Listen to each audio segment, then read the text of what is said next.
গাছ? গন্ধম গাছ। কি গাছ? গন্ধম গাছ।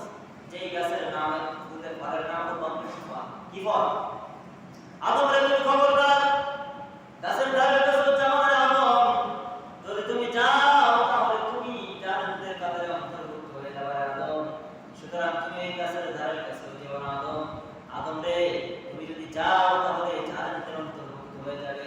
ইবলিস এই সমাজের কিছু মুনাফিক ব্যক্তি দেখবেন গায়ে লেবাস থেকে গোল পাঞ্জাবি, মাথায় টুপি, কাঁধে পাঞ্জাবি, এই পায়ে জামা পরা আছে। এরা সংসারে পারে না, এই সমাজের নেতার সাথে পারে না, রাষ্ট্রপ্রধানের সাথে পারে না, নিজের বইয়ের সাথে পারে না। আযান যদি 2 মিনিট দেরি করে মুয়াজ্জিন দেয় তাহলে মুয়াজ্জিনের সাথে যে থাকতে পারে। ঠিক কিনা বলেন? এইরকম মুনাফিক মার্কা মানুষ যেহেতু ছিলাম, আল্লাহ তাআলা বলেন তোমরা ইবলিস তোমাকে ধোঁকা দিবে, তুমি ভুলে যাও নাই আদম। তোমার তাওরাত কি তোমার যে সমস্ত নবুয়তের তোমাকে নবুয়ত দেওয়া হয়েছে আদম রে, তোমার উপরে যে ওহী নাযিল করা হয়েছে আদম, সেখানে বলা হয়েছে ইবলিস তোমাকে ধোঁকা দিবে, অবশ্যই তোমাকে ধোঁকা দিবে আদম। আর তোমার স্ত্রীর গর্ভে জোড়ায় সন্তান আসবে আদম। আদম রে ইবলিস তোমাকে অবশ্যই ধোঁকা দিবে, তুমি ইবলিসের ধোঁকায় পড়ো না। আদম সতর্ক হয়ে গেলেন। মা আলাইহিস সালাম জান্নাতের গেটে দাঁড়িয়ে আছেন, এমন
আমাদের জাতির পিতা কয়জন হলো? জোরে বলেন কয়জন? 4 নম্বরে আমাদের জন্মদাতা পিতা কয়জন হলো? 4 জন। কয়জন? আরো জোরে বলেন কয়জন? 4 জন। এই 4 জন পিতা, কিতাবের ভিতরে আছে আল্লাহ তাআলা রাসূল সাল্লাল্লাহু আলাইহি ওয়াসাল্লাম আর একজন পিতার কথা বাড়িয়ে দিয়েছেন, যে একজন বুজুর্গ লোক, একজন উলামায়ে কেরাম, তোমাদের রূহানি পিতা। সুবহানাল্লাহ। আর উলামায়ে কেরামের সাথে বেয়াদবি করেন, আজ তো আমি পেয়েছেন না, সব আলেমের সাথে টক্কর দিবেন না। আলেম কিন্তু একরকম না সবাই। ধরলে ওই যে ধরে না, ধরলে আর ছাড়ে না, একটা কথা বলেন না, কি বলেন? আমি তো সারা জীবন বলি যে আমি চাকরির গোলামি করি না, চাকরি আমার গোলামি করে। কথা বলেন বন্ধুরা আমার। এইবার আল্লাহ তাআলা বললেন, তোমাদের থেকে সৃষ্টি করা হয়েছে অগণিত নারী এবং পুরুষ। আমি এক রাতে মাফ করতে 10,000, কালকে রাতে 10,000 নারী। বলেন তো আমাদের চাকরি করার কোনো দরকার আছে? বন্ধুরা আমার, এইবার আল্লাহ তাআলা বলেন, তোমরা একে অপরের নিকট যা চর্চা করে থাকো, সাহায্য চেয়ে থাকো, সাহায্য। বলেন তো আমরা বিপদে পড়লে সাহায্য চাই কার কাছে? মেম্বারের কাছে, চেয়ারম্যান বিমল সানা, মেম্বার মনোজ কুমার, এরপরে গ্রামের বড় বড় মাতুব্বার, সুদখোর, ঘুষখোর। কথা মানে বন্ধুরা আমার, এই সমস্ত জায়গা আমাদের জায়গা নাই। কালকে আমি একটা কথা বলেছিলাম যে এখানে আওয়ামী লীগের লোক আছেন, বিএনপির লোক আছেন, জাতীয় পার্টির লোক আছেন, চরমনায়ের লোক আছেন, আটরশি, ফুরফুরা, সুতালী, ঝাড়ুলী, ছাত্রলীগ, সব দলের লোক এখানে আছে না নাই? বলেন তো জোরে বলেন। আমি কথা বলবো কোথা থেকে? কোরআন থেকে কথা বলবো, হাদিস থেকে কথা বলবো। যার চুলকানি শুরু হয়ে যাবে বুঝতে হবে এর কোনো সমস্যা। ও জ্যান্ত জানোয়ার, মানুষের জাত না। কথা বলেন না? কোরআনের কথা বললে জায়গা আশঙ্কায় এরা শুরু হয়ে যায়, ও জানোয়ারের জাত, মানুষের জাত না। কথা বলেন বন্ধুরা আমার। এইবার আল্লাহ তাআলা বলেন, তোমরা একে অপরের কাছে সাহায্য চাই না। এখানে আল্লাহ তাআলা ধরে দিয়ে দিয়েছে, ইন্নাল্লাহা হুয়ার রাজ্জাকু যুল কুওয়াতিল মাতিন।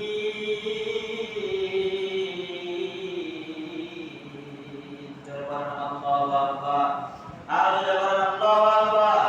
আল্লাহু আকবার বলতে কার কার সমস্যা? একটু হাত তোলেন তো। 3-4 জনের নাম যে তুলছে ভাই। আল্লাহু আকবারের দলিল কোরআনে কারিমে আছে না নাই?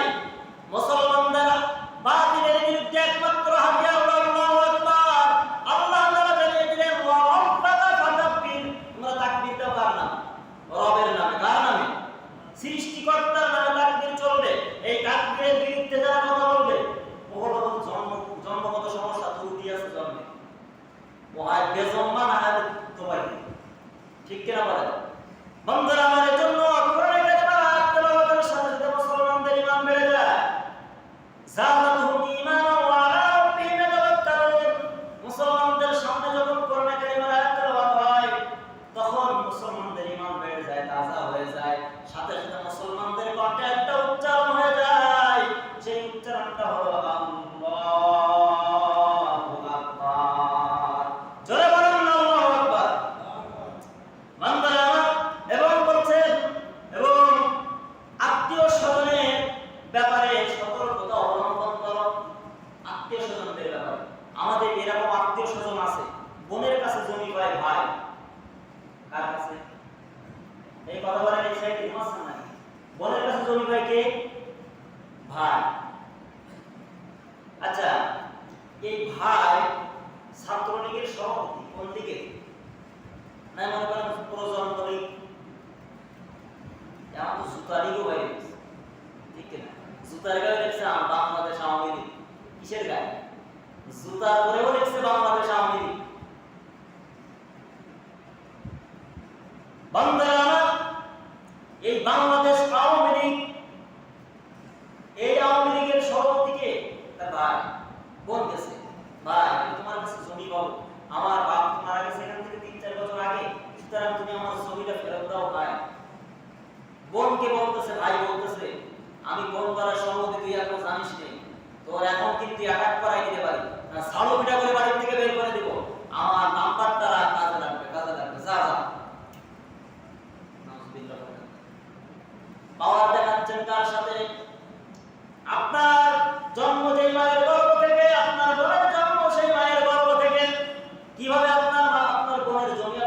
দিয়ে খান, কিভাবে আপনার মেয়ের জমি আপনি ফাঁকি দিয়ে খান, আপনি জাহান্নামের আগুন দিয়ে পেট পূজাই করতেছেন। কিয়ামতের ময়দানে সর্বপ্রথম আপনার নেকি নিবে কি? জোরে বলেন, আপনার নেকি নিবে সর্বপ্রথম। 2 নম্বরে আপনার আমল সব নিবে। 3 নম্বরে আপনার গায়ের গোশত বের দাম পরিশোধ করা লাগবে। কয়টা দিন? 3টা। 1 নম্বরে আপনার নফল ইবাদত সব শেষ, 2 নম্বরে আপনার আমল সব শেষ, 3 নম্বরে আপনার দুনিয়াও শেষ, আখিরাতও শেষ। এরপরে গায়ের গোশত কাটা থাকে। বোনের জমি আর কেউ ফাঁকি দিয়ে খাবে? মায়ের জমি, মায়ের পায় যে আমি কোন দলের সভাপতি, আমি মুরব্বী লীগের সভাপতি, আর আমার ছেলে হলো ছাত্র লীগের সভাপতি, আর আমার বড় ছেলে হলো যুবলীগের সভাপতি, সুতরাং আমার নাম্বারটা নিয়ে রাখ, কাজে লাগবে। জমি জমি করিস কথা কম। দেখি আমার কথা নাকি কোরআনে? জোরে বলেন। এই যে মাহফিলের পোস্টার এখন আমার হাতে আছে, কোন কোন তেলের কথা? এই কোরআনের কথা। আল্লাহ তাআলা সূরা নিসা 1 নম্বর আয়াত, আর এখানে সূরা মায়েদার 2 নম্বর আয়াত। এখানে আল্লাহ তাআলা বলেছেন, বন্ধু বোনের জমি, মায়ের জমি যে ফাঁকি দিয়ে খায়, ও তো জাহান্নামে দুনিয়া থেকে গেছে। মরার পরে তো সাদার বাড়ি মুগুরের বাড়ি শুরু হবে, শেষ হবে না। কথা পায় না কেন? এরপরে আল্লাহ তাআলা বলেন, বন্ধুরে আত্মীয় স্বজনের ব্যাপারে সতর্ক থাকো। 3 নম্বর পয়েন্ট। কয় নম্বর? এরপরে আল্লাহ তাআলা বলেন, নিশ্চয় মহান আল্লাহ তাআলা তোমাদের ব্যাপারে সচেতন রয়েছেন। কি রয়েছেন? এবার একটা দিতে হবে, টাইম তো আর নেই। আপনাদের ব্যাপারে আল্লাহ কি অসচেতন? আল্লাহ কি ঘুমায়? মুসা আলাইহিস সালাম বলেন, আপনি কি ঘুমান না? আল্লাহ বলতেছে কি ঘুমান না? আল্লাহ আল্লাহ বলতেছে, মুসা রে 1 গ্লাস পানি তুমি হাতে নাও। কয় গ্লাস? 1 গ্লাস পানি হাতে নিয়ে মাথার উপরে রাখে, রেখে সারা রাত তুমি জেগে থাকো। মুসা মুসা বলতেছে, আল্লাহ এটা কি করে সম্ভব? আমি তো সারা রাত জীবনে জাগতে পারবো না। বলতেছে, অসম্ভব। আবার কি হলো? আমি এই রাত থাকতে পারবো। আমি মুসা কালিমুল্লাহ, আল্লাহর বন্ধু, সুতরাং আমি পারবো। অথবা মুসা ছিল একটু রাগী, তোতলা মানুষ ছিল, আলাজিন খালো ছিল বন্ধু। এরকম তো করে কথা বলার মতো দুনিয়া আছে না ভাই? এরা কি মন খারাপ করবে? তখন মুসার ইতিহাস শুনলে তাদের মন ভালো হয়ে গেল, ঠিক কিনা বলেন? কিন্তু কোরআনে কারিমে যখন মুসা তেলাওয়াত করতো, তাওরাত কিতাব, মুসার জবাবের জগৎ আল্লাহ তাআলা দূর করে দিতেন। দেখবেন কোরআনে কারিমে হাফেজ যারা, তারা তো করে কথা বলার সময়, কিন্তু কোরআন পড়ার সময় এক বিন্দু মদ মাখা যাবে না। সুবহানাল্লাহ। ও বন্ধু, সম্মানিত হাজিরিন, আল্লাহ তাআলা বললেন, তোমাদের ব্যাপারে আমি সচেতন আছি, সচেতন, সদা সর্বদা জাগ্রত থাকি আমি আল্লাহ। 1 সেকেন্ডের জন্য আমি আল্লাহ যদি ঘুমায় যাই, সীমায় যাই, পুরো পৃথিবী ধ্বংস হয়ে যাবে, পুরো তামা হয়ে যাবে। কারোর ঠেকানোর ক্ষমতা কোনো বাপের নাই। আছে কারো? ছেলে বলে, বন্ধুরা আমার, এই মুসা 1 গ্লাস পানি নিয়ে সারা রাত দাঁড়িয়ে আছে। হঠাৎ করে তার জিন চলে আসছে, ঘুম চলে আসছে। মুসার মাথার থেকে পানির গ্লাসটা টাস করে পড়ে ব্লাস্ট হয়ে গেছে, বোম বাস্টিং হয়েছে, এরকম আওয়াজ হয়। কাঁচের গ্লাসটা ফেটে চৌচির হয়ে এরকম একটা আওয়াজ বের হয়েছে। মুসা তড়িঘড়ি করে উঠে বলতেছে, আল্লাহ তোমার সেখানে ব্যক্তি পৃথিবীতে আর কেউ নাই। আল্লাহ গো, আমি জানি, আমি মুসা তোমাকে জিজ্ঞেস করেছিলাম তোমার পাওয়ার কতটুকু। আল্লাহ গো, আমি যদি মুসা সামান্য একটা পানির গ্লাস নিয়ে রাত 12টা পর্যন্ত জাগ্রত না থাকতে পারি, আল্লাহ তুমি যদি 1 সেকেন্ড ঘুমাও রে আল্লাহ, এই পৃথিবীটা কাঁচের গ্লাসের মতো টুকরা টুকরা হয়ে যাবে। কারোর ঠেকানোর ক্ষমতা এই দুনিয়ায় নাই। আল্লাহ তুমি মহান মালিক গো, সিজদায় পড়ে বলতেছে, আল্লাহ তোমার সাথে বেয়াদবি করেছে, আল্লাহ তুমি আমাকে maaf করে দাও। এরকম যদি আমরা যত অন্যায় করি, আল্লাহর কাছে সিজদায় পড়ে যদি maaf করো, আল্লাহ তুমি আমাদেরকে maaf করে দাও। আর জীবনে কোনোদিন অন্যায় করব না আল্লাহ, পাপাচার কাজ করব না, অপসংস্কৃতি অন্যায় অপকর্ম করব না, কোরআনের মাহফিলে বাধা দেব না, ইমাম সাহেব হুজুরের পিছনে লাগবো না। এরকম যদি নিয়াত করে তওবা করে করতে পারেন খালাস দিলে, আল্লাহ আপনার ডাক নিশ্চয় শুনবে, এতে কোনো সমস্যা নাই। কথা বলেন না? এই তাহলে আবু আলাইহিস